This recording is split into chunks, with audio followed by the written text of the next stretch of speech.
ये कहानी शुरू होती है जब मैं घर से गुस्से में बड़बड़ाते हुए निकल आया था और बस स्टैंड की तरफ आगे बढ़ने लगा।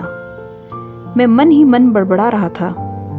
पता नहीं कितने पैसे छुपा के रखे हैं, लेकिन मेरे लिए एक बाइक नहीं ले सकते। अब मैं यहाँ से चला जाऊँगा और तब तक वापस नहीं आऊँगा जब तक मैं खुद के पैसों से बाइक नहीं ले लेता। इतना सोच ही रहा था, तभी मेरे पैरों में मुझे कुछ चुभने का एहसास हुआ। नीचे देखा तो समझ आया कि जल्दीबाजी में पापा के जूते पहन आया हूँ। उन जूतों में कील उभरी हुई थी जो कि मेरे पैर में बार बार घाव किए जा रही थी, लेकिन उस समय गुस्सा अधिक था तो मैं बड़बड़ाते हुए आगे बढ़ गया। एकाएक मुझे याद आया कि मैं पापा का पर्स भी साथ लाया हूँ। मेरे खुराफाती दिमाग में एक ख्याल आया, क्यों ना आज पापा का पर्स चेक किया जाए, जिसे आज तक उन्होंने किसी को हाथ तक लगाने नहीं दिया। पता नहीं कौन सा खजाना छुपा है इस पर्स में जो किसी को हाथ नहीं लगाने देते।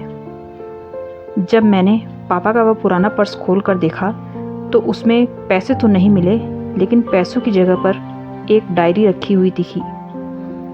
तब मैंने सोचा, ओह, तो यह खजाना छुपा कर रखा है।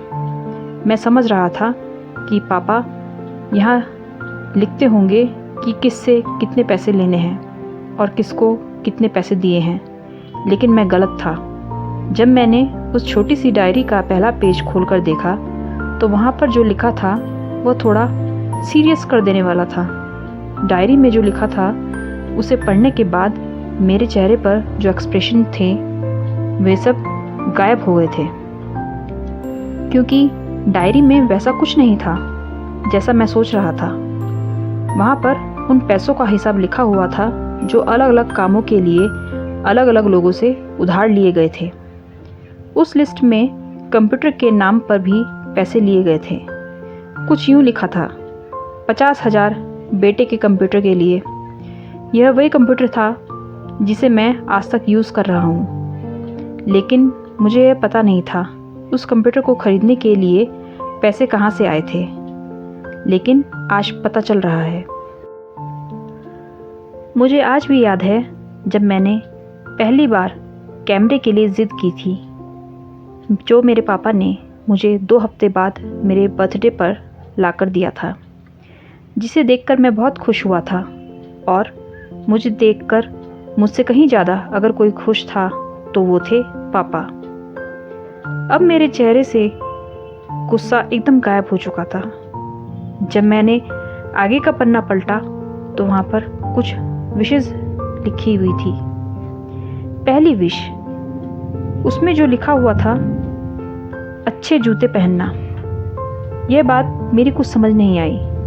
तभी मेरा पाँव अचानक सड़क पर भरे हुए पानी पर जा पड़ा और तभी मेरे पाँव में कुछ गीलापन होने का एहसास हुआ। जब मैंने जूता उतारकर देखा तो उसका तला टूटा हुआ था।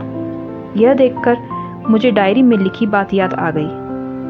तभी मुझे माँ पापा की कई बातें याद आने लगी कि कैसे माँ जब कहा करती थी पापा से, अब तो जूते पुराने हो गए, नए ले लीजिए, तो पापा अक्सर ये कहकर टाल देते थे, जूते अभी और चलेंगे, अभी कुछ दिन पहले ही तो लिए थे। मुझे आज समझ में आ रहा है कि कितने दिन और चलेंगे।